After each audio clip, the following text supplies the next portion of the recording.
Dear students, इस समय gravitation topic की स्टडी हम लोग कर रहे हैं, जिसमें 10 नंबर लेक्चर तक स्टडी हम लोग कर चुके हैं। आज ग्रेविटेशन टॉपिक का लेक्चर नंबर 11 स्टडी करना है और बहुत इंपॉर्टेंट कॉन्सेप्ट आज हम स्टडी करने वाले हैं। और यह है बेटा escape velocity at the surface of any planet.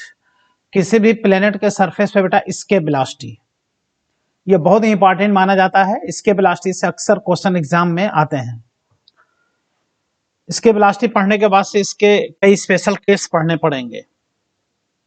आओ देखते हैं इसके वेलोसिटी।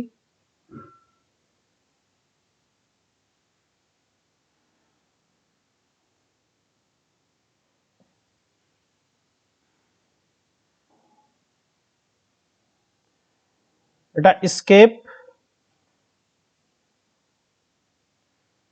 वेलोसिटी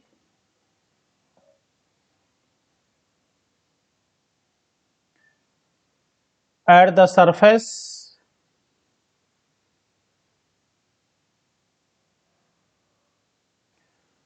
ऑफ एनी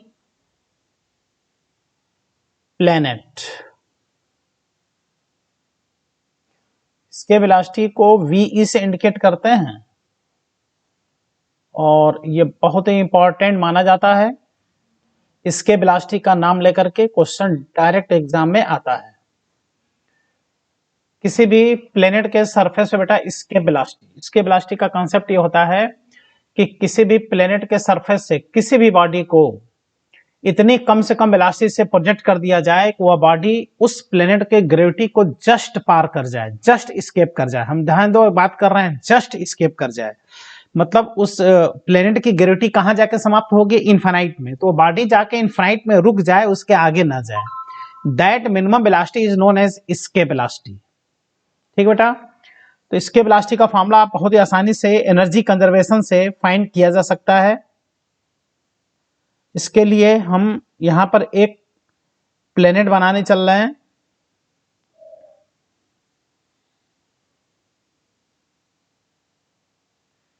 जैसे कोई प्लेनेट है,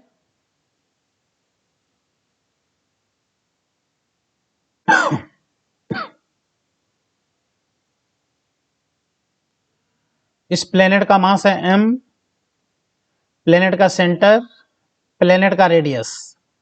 इसके वेलोसिटी जिस बॉडी को प्रोजेक्ट किया जाता है उस बॉडी के मास पर डिपेंड नहीं करता। इसके वेलोसिटी इस प्लेनेट के मास और रेडियस पर डिपेंड करेगा। यानी जैसे अर्थ पर इसके वेलोसिटी जो है वो कितना है? 11.2 किलोमीटर पर सेकेंड। यानी अर्थ के सरफेस से किसी भी बॉडी को किसी भी डायरेक्शन में 11.2 किलोमीटर पर सेकेंड से प्रोजेक्ट कर दिया जाए तो हमेशा के लिए अर्थ के ग्रेविटी को पार कर जाएगा, इनफाइनाइट में चला जाएगा, फिर कभी वापस नहीं आएगा। That velocity is known as escape velocity. ठीक बेटा, अब यहां से जैसे हम एक बॉडी को प्रोजेक्ट करने चल रहे हैं, यहां से स्मॉल m मास का एक बॉडी है। इसके वेलोसिटी को जो फॉर्मूला बनेगा उसमें देखना स्मॉल m नहीं आएगा, वो उस फॉर्मूले में कैपिटल M आएगा और R आएगा। यहां से एक बॉडी को प्रोजेक्ट कर दिया जाए तो वह मिनिमम वेलोसिटी होगा बेटा VE, एस्केप वेलोसिटी। ये मिनिमम वेलोसिटी होता है। जैसे ये बॉडी कहां चला है? इनफाइनाइट में। इनफाइनाइट किसे कहते हैं? जहां ग्रेविटी, इस प्लेनेट की बेटा ग्रेविटी जहां समाप्त हो जाए उसी को तो इनफाइनाइट कहते हैं। तो ये बॉडी यहां पर आकर के इसकी फाइनल वेलोसिटी यहां 0 हो जाए, ये आगे ना जाए, ये बॉडी आकर के यहां रेस्ट में आ जाए। अगर इससे आगे चला गया, इनफाइनाइट से भी आगे चला गया, तो हम कहेंगे कि उस बॉडी को इसके वेलोसिटी से ज्यादा वेलोसिटी से प्रोजेक्ट कर दिया गया है। इस पे एनसीईआरटी में क्वेश्चन दिया है, इसके वेलोसिटी से ज्यादा वेलोसिटी प्रोजेक्ट करके फिर पूछ रहा है उस बॉडी का बताओ स्पेस में कितनी वेलोसिटी होगी। एनसीईआरटी में डायरेक्ट ऑब्जेक्टिव क्वेश्चन दिया, उस क्वेश्चन को हम कराएंगे, लेकिन वहां कॉन्सेप्ट चलेगा इफ प्रोजेक्शन वेलोसिटी या body is more than escape velocity. ठीक, और किसी बॉडी को अगर एस्केप वेलोसिटी से कम वेलोसिटी से प्रोजेक्ट किए, तब ऐसे कंडीशन में वह एक मैक्सिमम हाइट तक यहां तक आएगा, मैक्सिमम हाइट तक फिर बॉडी वापस चला आएगा, क्योंकि अर्थ उस प्लेनेट की ग्रेविटी में ही रहेगा। तो एक मैक्सिमम हाइट को क्रॉस करके और उसके बाद से पुनः वो वापस चला आता है। लेकिन एस्केप वेलोसिटी से जब किसी बॉडी को प्रोजेक्ट किया जाता है तो वह इनफाइनाइट में जाता है, जस्ट उस बॉडी के, उस प्लेनेट के ग्रेविटी को वह क्रॉस कर जाता है।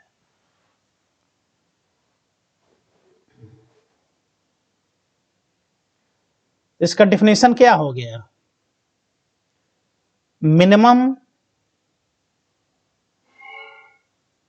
Minimum projection velocity,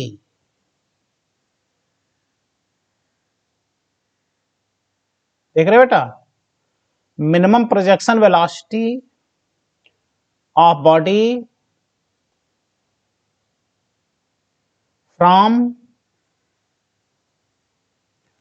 from the surface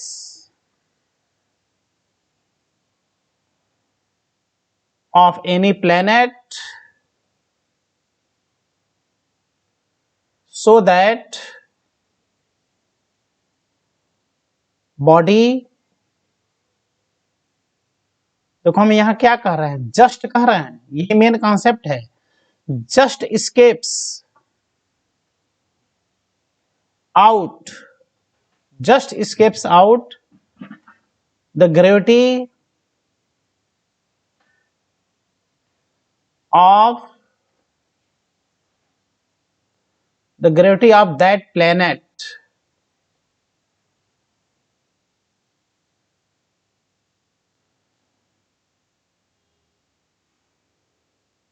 is known as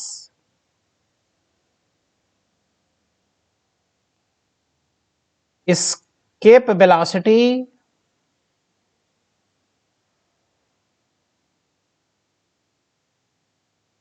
at that planet। एक खास बात देख लो बेटा, escape velocity उस प्लेनेट की प्रॉपर्टी है, उस बॉडी, जिस बॉडी को बेटा प्रोजेक्ट कर रहे हो उस बॉडी की प्रॉपर्टी नहीं है, ये प्रॉपर्टी उस प्लेनेट के सरफेस की प्रॉपर्टी है, उस प्लेनेट का मास क्या है, उस प्लेनेट का रेडियस क्या है। अब आओ हम लोग इसके वेलोसिटी फाइंड कर लें। इसके वेलोसिटी बेटा फाइंड करने के लिए करना कुछ नहीं है, यहां पर हर जगह ग्रेविटी है, अर्थ प्लेनेट की ग्रेविटी, और ग्रेविटेशनल फील्ड कंजर्वेटिव नेचर का होता है, इसलिए यहां पर इस पॉइंट पर और इस प्लेनेट के सरफेस पर जो बॉडी का टोटल एनर्जी है, टोटल एनर्जी में बेटा काइनेटिक एनर्जी और पोटेंशियल एनर्जी दोनों आता है, यहाँ का टोटल एनर्जी और इस इनफाइनाइट पर टोटल एनर्जी दोनों को बराबर कर दें। जितनी एनर्जी बेटा सरफेस पे होगा प्लेनेट का बॉडी का, वही एनर्जी इसका इनफाइनाइट पर भी होगा, क्योंकि ग्रेविटेशनल फील्ड, इलेक्ट्रिक फील्ड और मैग्नेटिक फील्ड ये तीनों कंजर्वेटिव नेचर के होते हैं। कंजर्वेटिव नेचर का मतलब टोटल एनर्जी इसका क्या रहेगा बेटा, कंजर्व रहेगा, और टोटल एनर्जी का मतलब kinetic energy plus potential energy क्या रहेगा, कंजर्व रहेगा। तो यहां क्या अप्लाई कर दें, apply energy conservation, energy conservation apply कर लें। इसके लिए टोटल एनर्जी ऑफ बॉडी कहां पर बेटा, एट, जहां से प्रोजेक्ट किए हो, at surface of planet, planet के सरफेस पर, is equal to total energy of that body at infinity.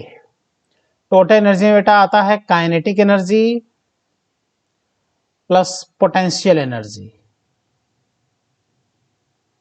Surface पर, उस प्लेनेट के सरफेस पर is equal to kinetic energy और प्लस पोटेंशियल एनर्जी इनफाइनाइट पर।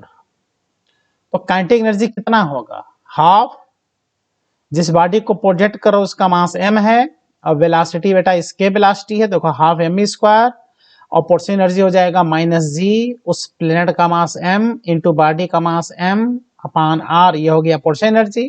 पोटेंशियल एनर्जी निगेटिव होता है, और देखो इनफाइनाइट पे जब जाएगा तो इनफाइनाइट पे काइनेटिक एनर्जी 0, रेस्ट में आ गया ना, देखो ना ये रेस्ट में आ गया, देखो इनफाइनाइट पे आकर रेस्ट में आ गया, तो यहाँ काइनेटिक एनर्जी 0 और इनफाइनाइट डिस्टेंस पर चला गया इस प्लेनेट से, तो पोटेंशियल एनर्जी भी 0।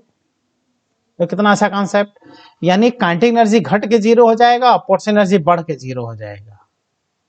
काइनेटिक एनर्जी भी जीरो हो गया, पोटेंशियल एनर्जी भी जीरो हो गया, पोटेंशियल एनर्जी बढ़ गया, काइनेटिक एनर्जी घट गया, बस फार्मूला बन गया। देख लो यहां से इसको उधर ले जाओ तो कितना अच्छा फार्मूला यहां से बेटा डेवलप हो गया। इसलिए हाफ m इसके वेलोसिटी का square is equal to g into planet का मास इंटू उस प्रोजेक्टेड बॉडी का मास अपान रेडियस। देखो यहां r है, तो जिस बॉडी को तुमने प्रोजेक्ट किया देख लो उसका मास कैंसिल आउट हो गया और यहां से आ गया इसके वेलोसिटी का स्क्वायर रूट ले लो, रूट ओवर 2 उधर चला गया, g इंटू प्लेनेट का मास अपान प्लेनेट का रेडियस। इस फार्मूले को देखो तुम ध्यान से, इस फार्मूले में जिस बॉडी को बेटा प्रोजेक्ट किया गया उस बॉडी का मास नहीं है, इस फार्मूले में उस प्लेनेट का मास होता है और उस प्लेनेट का रेडियस होता है। तो ये बहुत इंपॉर्टेंट फार्मूला इसके वेलोसिटी का, ये फार्मूला तो एकदम से बेटा आप लोगों को याद रहना चाहिए, डायरेक्ट ये सब याद कर लो फार्मूला।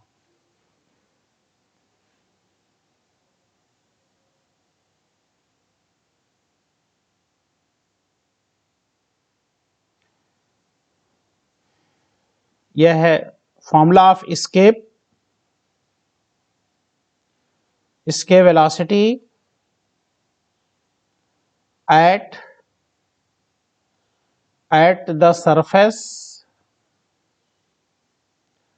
ऑफ एनी प्लेनेट, किसी भी प्लेनेट के सरफेस पर इसके वेलोसिटी का वेरी इंपॉर्टेंट फॉर्मूला बेटा यह है, ये याद रहना चाहिए आप लोगों को, डायरेक्ट इससे क्वेश्चन आता है। यानी अगर दो प्लेनेट की बात करें, दो प्लेनेट हैं उनका मास अगर सेम है लेकिन रेडियस अलग अलग है, तो ऐसे में इसके वेलोसिटी बेटा उसके रेडियस के इनवर्सली होगा।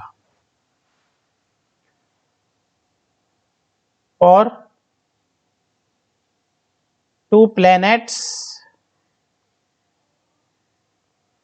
of same mass but different radii, then ऐसे में बेटा इसके velocity inversely proportional to root over radius. Radius का क्या हो गया बेटा, इनवर्सली प्रोपोर्शनल। इसलिए यहां पर इसके वेलोसिटी फर्स्ट अपान इसके velocity second is equal to root over r2 upon r1, इससे बनाया जा सकता है। ठीक है, दो प्लेनेट का अगर मास सेम है, रेडियस अलग अलग है, तो इस तरह से इसके वेलोसिटी उस पर डिपेंड होगा। अब बात करते हैं हम स्पेशल केस की। Special case on the escape velocity. Case first, case first की बात करते हैं। ठीक बेटा,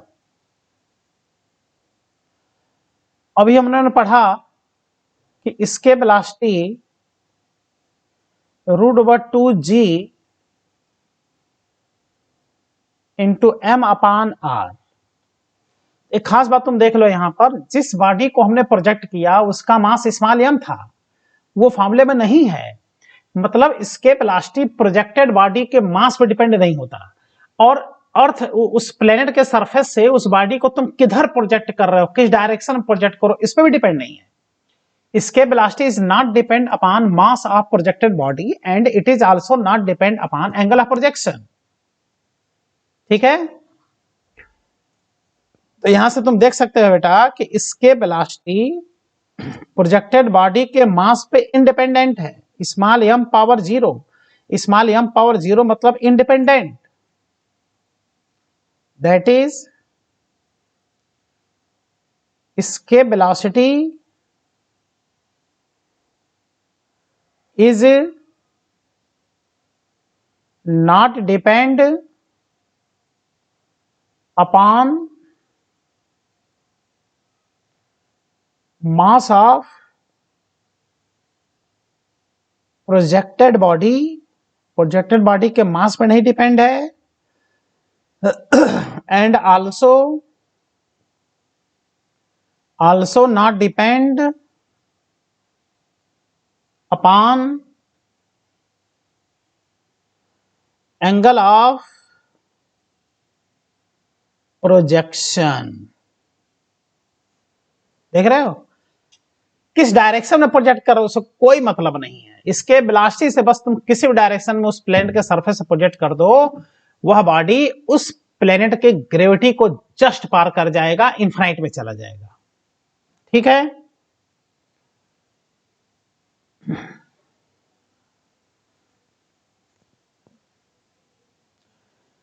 जैसे बेटा इस कॉन्सेप्ट पे ये क्वेश्चन देखो एक दिया है,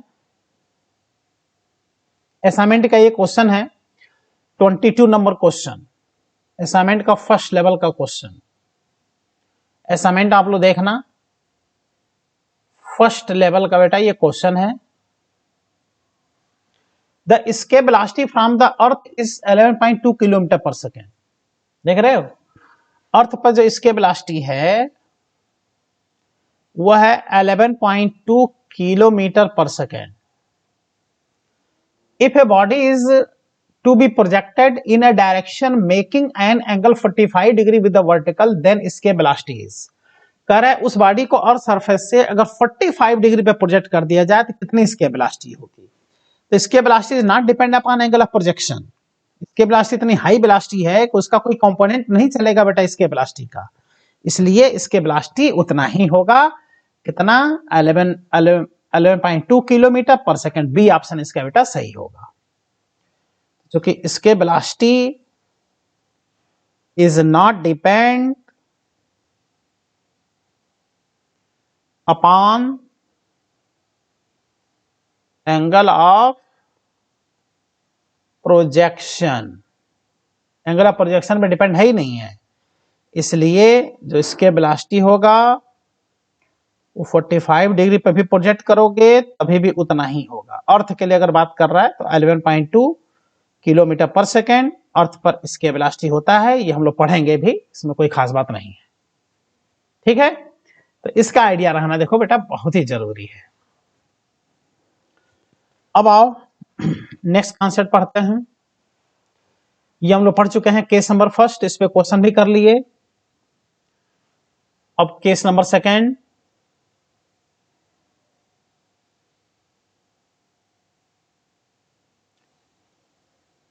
escape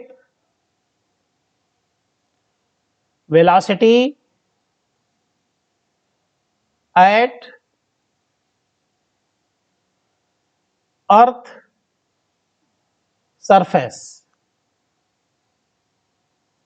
अर्थ के सरफेस पे escape velocity इंपॉर्टेंट है भाई। अर्थ के सरफेस पे escape velocity, इसके लिए हमने अर्थ का डायग्राम बना लिया। अब अर्थ के मास को बेटा एम कहेंगे, अर्थ के रेडियस को आर कहेंगे। और इसके सरफेस पर अब हम लोग को escape velocity जानना है कि कितनी escape velocity है। तो escape velocity equal to √/2gm/r, ये फॉर्मूला होता है। लेकिन अर्थ रेडियस है तो आर लिख दो, अर्थ मास एम लिख दो।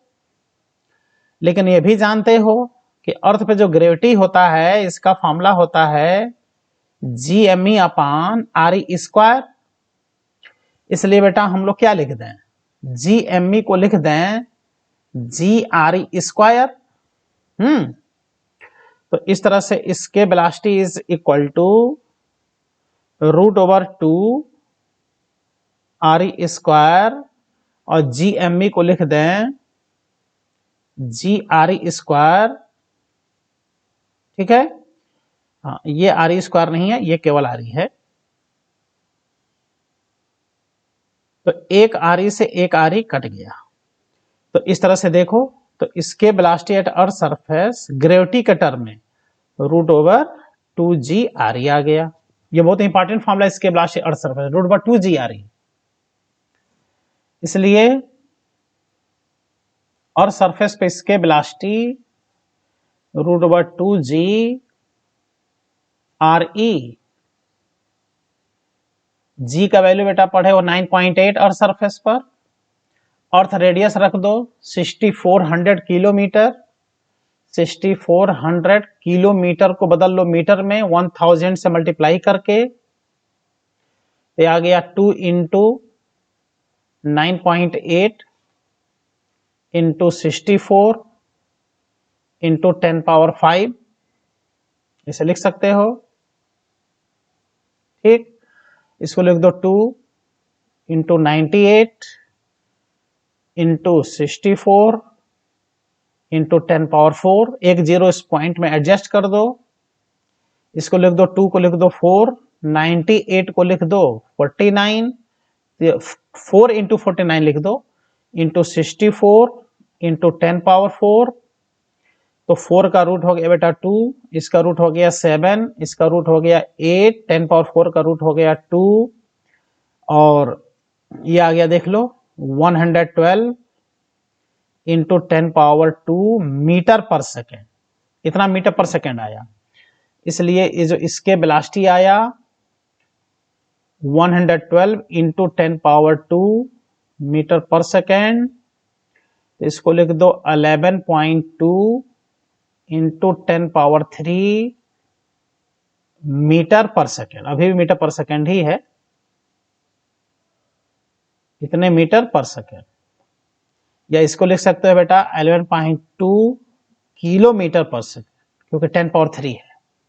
तो यह है, देख लो, अर्थ सरफेस पे इसके वेलोसिटी 11.2 किलोमीटर पर सेकेंड। यानी अर्थ सरफेस से किसी भी बॉडी को 11.2 किलोमीटर पर सेकेंड से किसी भी डायरेक्शन में प्रोजेक्ट कर दिया जाए, उसका मास कम हो चाहे ज्यादा हो, नहीं, एक सेकेंड में वह 11.2 किलोमीटर जाए तो वह अर्थ के ग्रेविटी को क्रॉस करके इन्फिनाइट में चला जाएगा, इन्फिनाइट पे जाकर रुक जाएगा, फिर वहां से आगे नहीं जाएगा बेटा, ठीक है। That velocity is known as escape velocity. अगर उसके आगे जा रहा है मतलब उस बॉडी को तुमने इससे वेलोसिटी ज्यादा वेलोसिटी से प्रोजेक्ट कर दिया, और वापस आ जा रहा है मतलब उस बॉडी को तुमने इसके वेलोसिटी से कम वेलोसिटी से प्रोजेक्ट किया, ठीक। तो ये याद रहना चाहिए इसके वेलोसिटी। इसलिए अर्थ सरफेस पे इसके वेलोसिटी √2g me/re ये कहो, चाहे √2g re कह दो बेटा। और इसको सॉल्व करने पे कितना आया 11.2 किलोमीटर पर सेकेंड आया। ये पर्टिकुलर अर्थ सरफेस पर इसके वेलोसिटी है, जिसका ये जनरल फार्मूला और ये सिंपल सा फार्मूला √2g re, और अर्थ सरफेस पे इसके वेलोसिटी का यह हो गया न्यूमेरिकल वैल्यू, ठीक। अब और बात करते हैं, ये था case number second. Case number first बता दिए, केस नंबर सेकेंड में फिनिश हो गया। अब केस नंबर थर्ड की बात करते हैं। Case number third, escape velocity at moon surface. Moon surface पर बेटा इसके वेलोसिटी। तो यहां क्या करना है भाई, मून का डायग्राम बना और क्या। अब इसको मून कह दो, डायग्राम सबका सेम ही होगा। रेडियस का कह दो मून का रेडियस, मास कह दो rm mm मून का मास, ये हो गया मून का रेडियस। तो मून पर इसके वेलोसिटी 2g, यहां पर मून का मास और यहां पर मून का रेडियस। और इसको सॉल्व करने पे आएगा 2.32 किलोमीटर पर सेकेंड। देख लो, यानी मून पर इसके वेलोसिटी बहुत ही कम है बेटा। अर्थ पर इसके वेलोसिटी 11.2 किलोमीटर पर सेकंड है, मून पर इसके वेलोसिटी देखो 2.32 किलोमीटर पर सेकंड है, बहुत कम है। यही रीजन है कि मून पे एटमॉस्फेयर नहीं है, मून पे डस्ट पार्टिकल्स नहीं है, मून पे एटमॉस्फेयर नहीं है, मून पे कोई गैस नहीं है। यानी कहीं भी एटमॉस्फेयर प्रेजेंट रहने के लिए कंडीशन क्या है? इसके वेलोसिटी, इसके वेलोसिटी वहां का पर्याप्त होना चाहिए। बहुत कम इसके वेलोसिटी होगा तो वहां के जो गैस मॉलिक्यूल्स होंगे वो भी उसके सरफेस को छोड़ करके एस्केप कर जाएंगे। और समझ आया बेटा? अब आप बात करते हैं case number 4।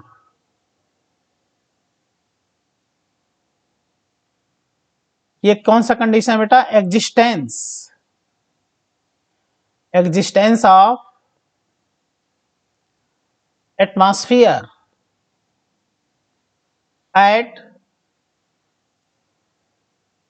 at the surface of any planet।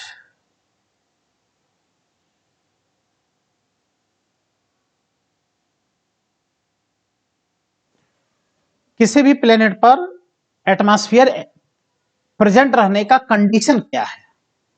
तो देखो, अर्थ पर इसके वेलोसिटी क्या है?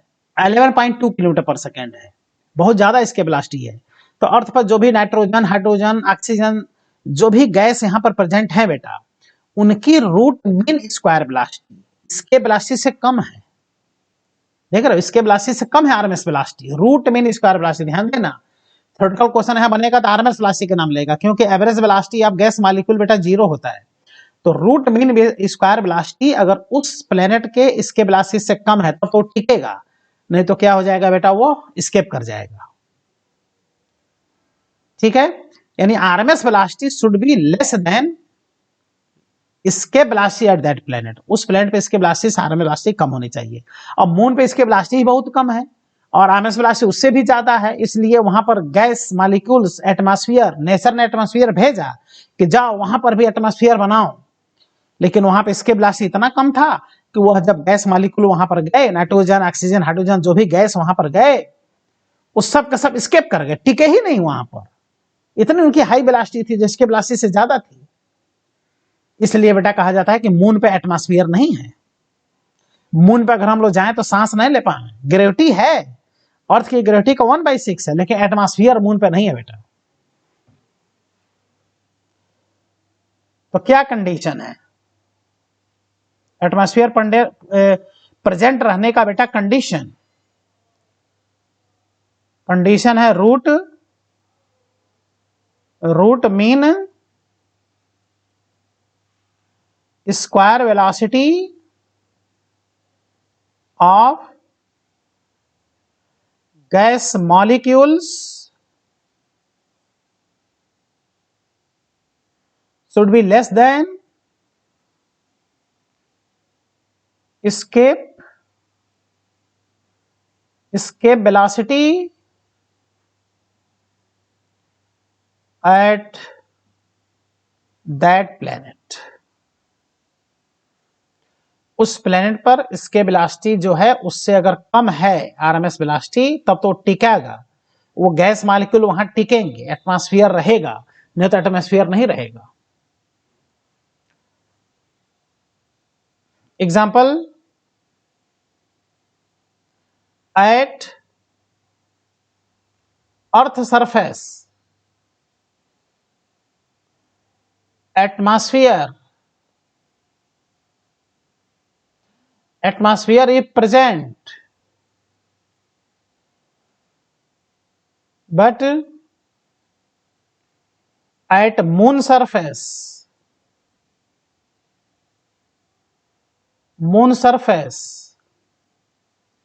atmosphere is not present।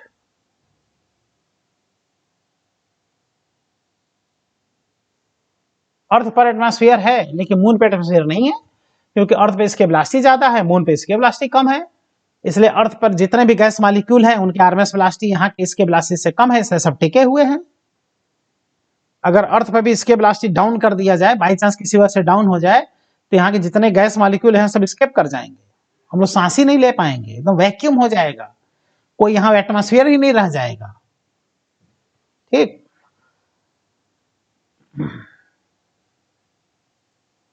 अब बात करते हैं हम केस नंबर 5 की बात करते हैं। ठीक बेटा, केस नंबर 5,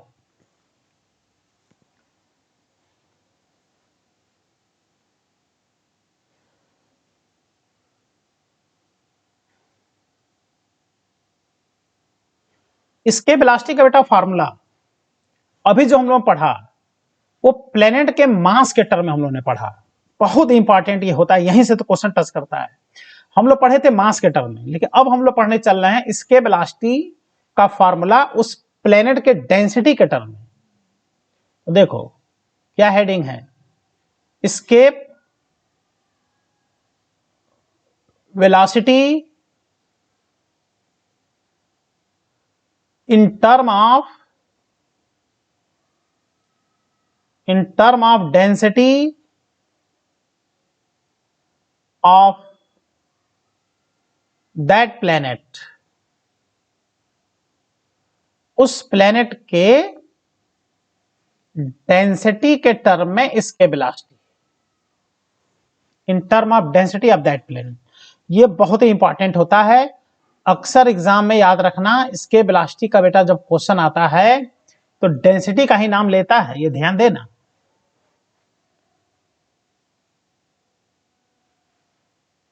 तो क्या हम लोग पढ़े देख लो, जैसे डेंसिटी इज इक्वल टू होता है मास अपॉन वॉल्यूम, तो डेंसिटी को रो से इंडिकेट कर लेते हैं, प्लेनेट का मास m, वॉल्यूम v, ये हो गया बेटा मास m, और वॉल्यूम होगा स्फीयर का वॉल्यूम 4/3 पाई आर क्यूब। इसलिए उस प्लेनेट का मास ये आ गया बेटा 4/3 पाई आर क्यूब इंटू डेंसिटी, और इसके वेलोसिटी किसी प्लेनेट में तुमने क्या पढ़ा, √2 gm अपान r, यही तो पढ़े, तो हो गया √2 g अपान r, और मास को इस डेंसिटी के टर्म में लिख दो 4/3 पाई आर क्यूब इंटू रो, तो एक r से ये एक r कट गया, देखो। और इसके वेलोसिटी का ये फॉर्मूला अब बहुत इंपॉर्टेंट माना जाता है, देखो इसके वेलोसिटी इज इक्वल टू √4 × 2 8 अपान 3 पाई जी, देख रहे हो, पाई इंटू जी, 4/3 पाई इंटू जी इंटू डेंसिटी, और एक आर से आर क्यूब कट गया, आर स्क्वायर, तो आ गया बेटा डेंसिटी इंटू आर स्क्वायर। इसलिए इसके वेलोसिटी आर स्क्वायर का रूट हो गया r, √8/3 pi g into density rho. ये देखो कितना इंपॉर्टेंट बात यहां से तुमको बेटा समझ में आया, ये बहुत ही इंपॉर्टेंट होता है, इस बात को जरा तुम समझो। इस फार्मूले की ये विशेषता है बेटा कि ये फार्मूला डेंसिटी के टर्म में है, देखो ये क्या है, डेंसिटी के टर्म में है, यानी अगर हम दो प्लेनेट की बात करें और दोनों प्लेनेट की डेंसिटी सेम हो, यानी सेम मटेरियल के दोनों बने हो, सेम मटेरियल के, तो ऐसे कंडीशन में इसके वेलोसिटी तुम देख लो, इसके वेलोसिटी बेटा उसके रेडियस के डायरेक्टली प्रोपोर्शनल होता है। कितना आसान कॉन्सेप्ट, और यही अक्सर एग्जाम में आता है, डेंसिटी का नाम लेगा, मटेरियल का नाम लेगा। For to planets of same density, that is same material, दोनों सेम मटेरियल के बने हों, तो उस समय इसके वेलोसिटी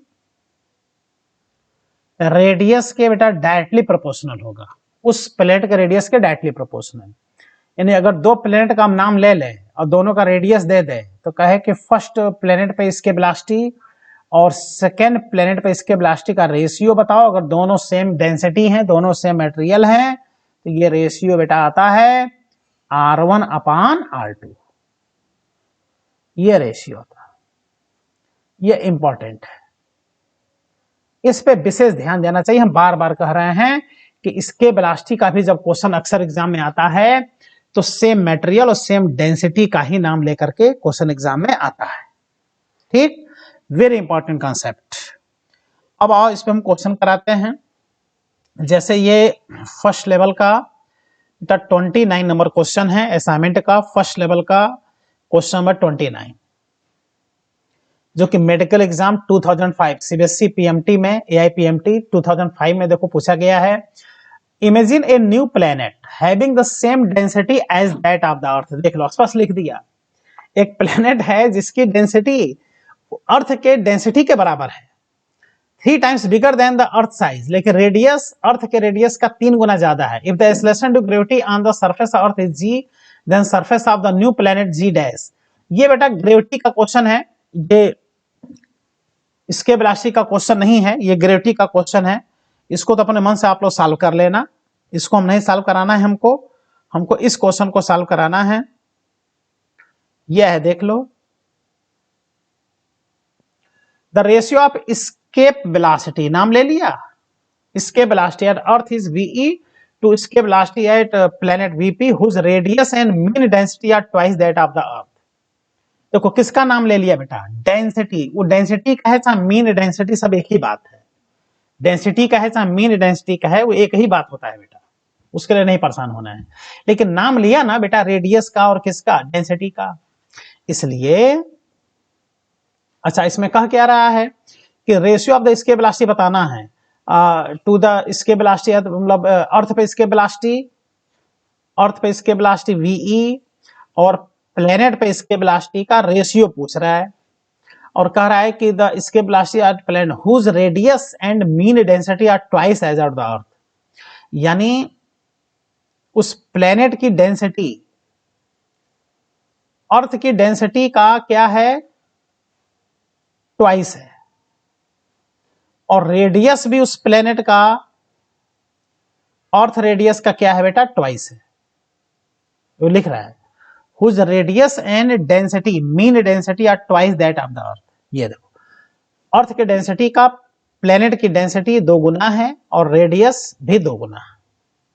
तो तुम जानते हो बेटा इसके वेलोसिटी, अब डेंसिटी वाला फॉर्मूला लगाओ, R√8/3 पाई जी इंटू रो, लगा दो फॉर्मूला। इसलिए कह सकते हो कि इसके velocity directly proportional to radius into √/density. इसलिए अर्थ के इसके वेलोसिटी अपॉन प्लेनेट पे इसके वेलोसिटी इक्वल टू अर्थ का रेडियस और अर्थ की डेंसिटी, ये हो जाएगा प्लेनेट का रेडियस और प्लेनेट की डेंसिटी। ठीक, तो अर्थ की डेंसिटी रहने दो और रेडियस रहने दो। प्लेनेट का रेडियस अर्थ के रेडियस का 2 गुना है लिख रहा है क्वेश्चन में, और डेंसिटी भी 2 गुना है।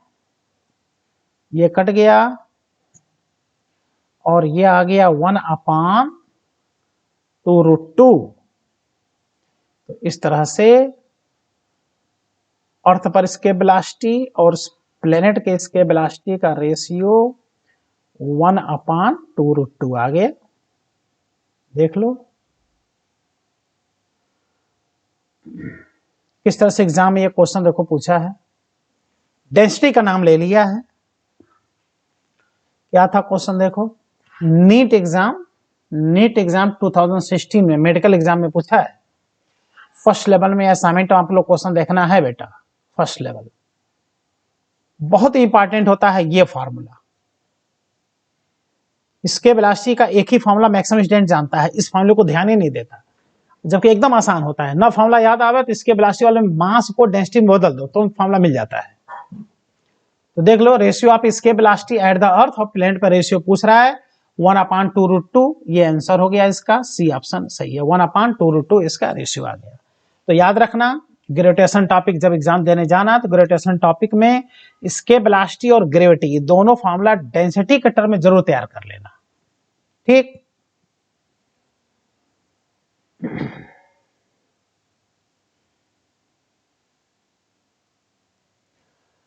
अब नेक्स्ट कॉन्सेप्ट, कितने केस हमने बता दिया आप लोगों को बेटा, और देखते हैं केस कितने बताए। 5 केस बता चुके हैं, अब केस नंबर 6 बताने चल रहे हैं। केस नंबर 6,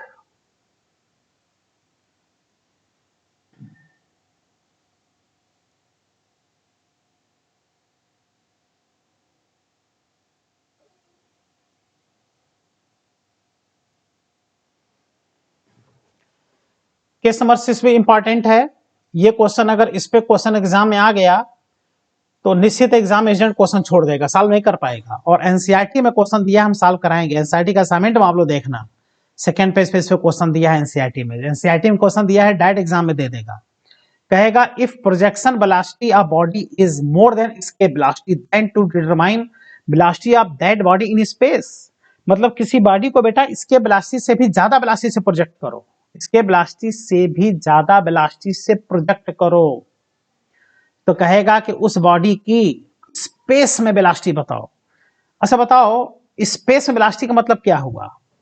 स्वर्ग में वेलोसिटी, स्वर्ग कहाँ है? इनफाइनाइट से भी आगे है, यानी अगर किसी को स्वर्ग में जाना है तो ऐसे कंडीशन में उसकी वेलोसिटी इसके वेलोसिटी से भी क्या होनी चाहिए बेटा? ज्यादा होनी चाहिए। इसके वेलोसिटी जब ज्यादा वेलोसिटी से किसी बॉडी को प्रोजेक्ट किया जाएगा तो वो बॉडी कहाँ जाएगा? स्वर्ग में जाएगा। इसका मतलब अगर कोई पर्सन स्वर्ग में जाता है, उसकी आत्मा स्वर्ग में जाती है, तो उसकी आत्मा की जो वेलोसिटी होती है वो एस्केप वेलोसिटी से भी ज्यादा होती है, तब जाकर स्वर्ग में पहुंचता है, इनफाइनाइट को पार कर जाता है। तो ऐसा क्वेश्चन बुक में दिया है, एनसीईआरटी में दिया है कि अगर बॉडी को इतने इसके वेलोसिटी के 2 टाइम्स ज्यादा वेलोसिटी से, 4 टाइम्स ज्यादा वेलोसिटी से, 5 टाइम्स ज्यादा वेलोसिटी से प्रोजेक्ट कर दिया जाए तो उस बॉडी को स्वर्ग में वेलोसिटी बताओ। स्टूडेंट सोचते ही रह जाएगा अरे ये स्वर्ग में कैसे वेलोसिटी बताएंगे, तो बहुत ही आसानी से सॉल्व हो जाता है। लेकिन ऐसा तब होगा जब प्रोजेक्शन वेलोसिटी ऑफ बॉडी इसके वेलोसिटी से क्या होगा बेटा? ज्यादा होगा।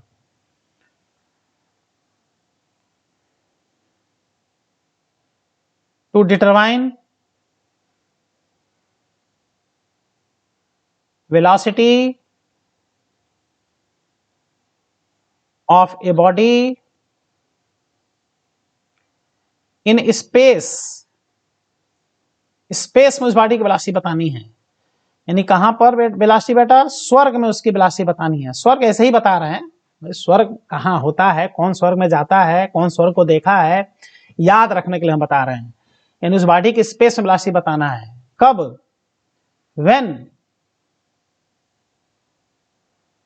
when projection velocity of body will be more than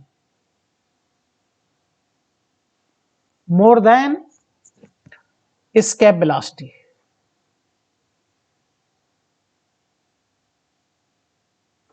इसके वेलोसिटी से भी जब ज्यादा वेलोसिटी से बॉडी को बेटा प्रोजेक्ट किया जाएगा तो उस समय बॉडी की क्या वेलोसिटी होगी? स्पेस में।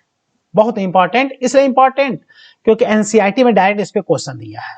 ऑब्जेक्टिव क्वेश्चन वही सीधे उठा के एग्जाम में दे देंगे बेटा, सीधे उठा के दे देगा।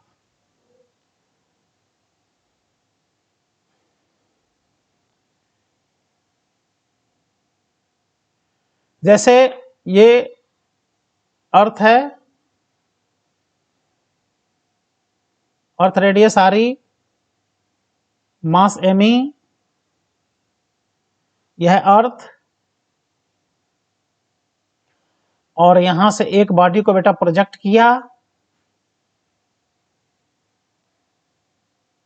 जब ये बॉडी आगे जाएगा तो इसको क्या मिलेगा? पहले इनफाइनाइट मिलेगा, इनफाइनाइट। अगर इस बॉडी को, एम मास के बॉडी को बेटा यहां से अगर इसके वेलोसिटी से प्रोजेक्ट किया गया होता तो यह यहां पे आकर रुक जाता, आगे नहीं जाता। लेकिन इस समय इसकी जो वेलोसिटी है ये प्रोजेक्शन वेलोसिटी है, और ये प्रोजेक्शन वेलोसिटी बेटा इसके वेलोसिटी से ज्यादा है, तो ये यहां पर आकर के इस रुकेगा नहीं, इसके आगे भी स्पेस में चला जाएगा। यह स्पेस जहां किसी दूसरे किसी प्लेनेट का इन्फ्लुएंस ना हो, तो यहां पर स्पेस में इस बॉडी की क्या वेलोसिटी बनेगी ये पूछ रहा है। डायग्राम से समझ में आ गया होगा बेटा आप लोगों को। तो बताओ वहां की वेलोसिटी कैसे निकालोगे। फिर एनर्जी कंजर्वेशन, क्या लगाओ, एनर्जी कंजर्वेशन। यहां पे इसकी टोटल एनर्जी बराबर कर दो स्पेस में टोटल एनर्जी। तो बेटा apply energy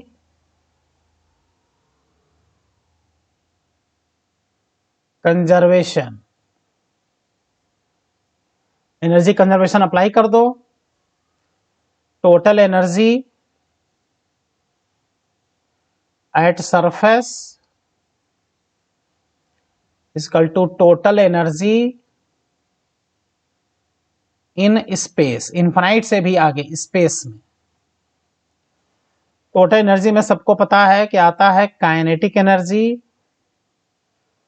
plus potential energy surface पर, अर्थ के सरफेस पर, उसके बाद से kinetic energy plus potential energy space में। काइनेटिक एनर्जी होगा हाफ, प्रोजेक्टेड बॉडी का मास m, प्रोजेक्शन वेलोसिटी vp का स्क्वायर, vp स्क्वायर जो इसके वेलोसिटी से ज्यादा है, और पोटेंशियल एनर्जी हो गया माइनस g, अर्थ का मास me, बॉडी का मास m अपॉन अर्थ का रेडियस re। स्पेस में काइनेटिक एनर्जी उस बॉडी का होगा हाफ m, और स्पेस में वेलोसिटी vs का स्क्वायर, और स्पेस में अर्थ से उसका इन्फ्लुएंस समाप्त हो चुका रहेगा, पोटेंशियल एनर्जी बेटा जीरो हो जाएगा। उस बॉडी का अर्थ से अब कोई पोटेंशियल एनर्जी नहीं बनेगा, क्योंकि इनफाइनाइट से आगे चला गया, अर्थ की ग्रेविटी को पार कर गया। अब यहां से देखा जाए बेटा तो मास मास ये क्या हो रहा है, कैंसिल आउट हो रहा है, तो यहां से बच गया वीपी स्क्वायर अपॉन 2, इसको इधर लेते आओ, ये हो गया half VS square plus G M E upon R E, ठीक, और 2 से कर दो मल्टीप्लाई, 2 से अब इसमें मल्टीप्लाई कर दो। तो जब 2 से बेटा मल्टीप्लाई करोगे तो आ जाएगा VP square is equal to VS square, VS square plus 2g M E upon R E. 2 से मल्टीप्लाई कर दिया, बोलो। तो यहां से आ गया बेटा स्पेस में वेलोसिटी का square is equal to projection velocity का square minus 2g M E upon R E बचा। इसमें क्या करो ना, रूट लगा के इसका स्क्वायर कर दो, रूट लगा के इसका स्क्वायर कर दो।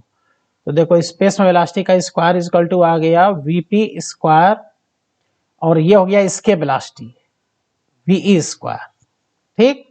तो इस तरह से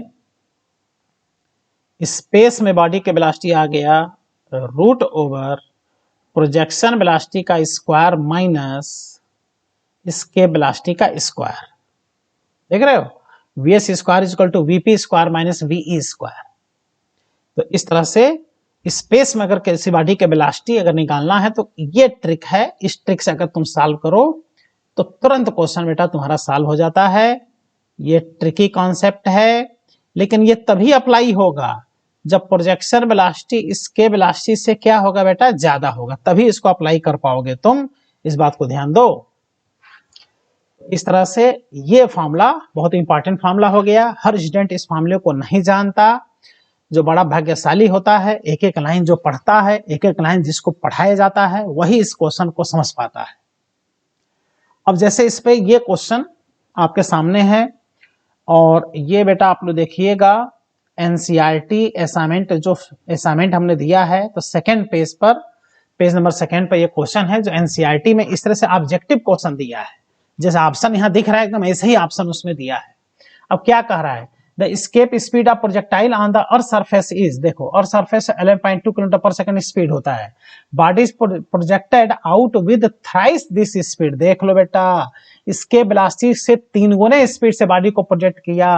what is the speed of the body far away from the earth, earth से बहुत दूर स्वर्ग में स्पेस में उस बॉडी की क्या स्पीड है। Ignore the presence of the sun and other planet, जहां पर ना कोई सन है, ना सन का कोई इफेक्ट है, ना किसी अदर प्लेनेट का इफेक्ट है, तो जाहिर है वो स्थान कौन सा है, स्वर्ग ही तो है।